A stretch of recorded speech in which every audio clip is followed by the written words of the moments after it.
sick are you on a scale of 1 to 10 of being asked about LeBron James and your rivalry? About 25. Obviously, myself and Kevin are trying to do great things individually. Takes a three at the horn, and it's good! LeBron James pulls up top, 13-foot shot for drop! 1.5 left! KD does it again! And I wish I could play against him every night. There's no back and forth. I haven't said anything. You know, you love to compete at the highest level, and he's one of the guys that play at the highest level every night. What about you versus LeBron? This seems like it's becoming a thing.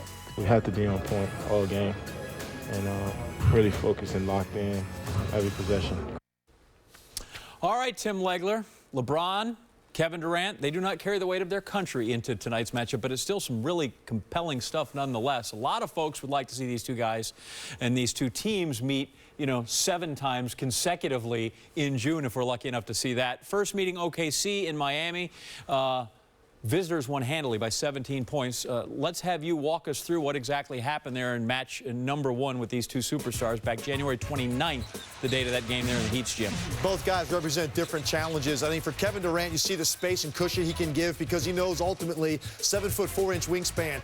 You need to give LeBron space because you don't want contact with him. That's his advantage. Get a hand up because you can close out. Here again, Kevin Durant gives him the space and then just gives ground because ultimately he can continue to recover and then contest because of the extra length that he has as a defender.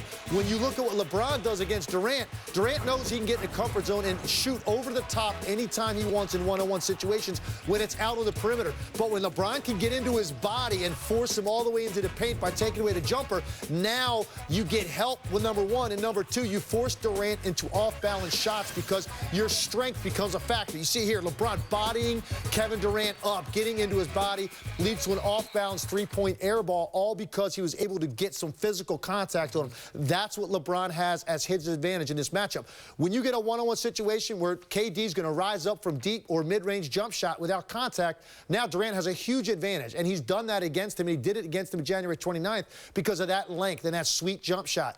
LeBron's got to make sure he takes away that space. Get into him, be physical, knock him off balance, force him into help in the paint. You have a better chance of guarding Kevin Durant. All right, so we're going to play winning defense. What's the main thing you focus on then that you're going to take away from Durant to increase my chances? The biggest thing is you have to take away the catch-and-shoot threes or the pull-up threes off the dribble. They fuel his game. Anytime Durant goes on one of his scoring runs, it's usually triggered by his ability to get some clean looks from the three-point line. So if you're Miami, at all costs, make him put the ball on the floor to get inside the stripe, preferably all the way into the lane to shoot shots where there's more traffic and you can get a hand on his hip. It's your best chance to defend him because he really gets into that rhythm, and those are the big shots that change games. All right, likewise, top priority in guarding LeBron. Not that taking one thing away doesn't leave him with some things in the toolbox. Well, look, he's shooting 62% from the field on two-point shots. It's the highest in the history of the league for a perimeter-based player.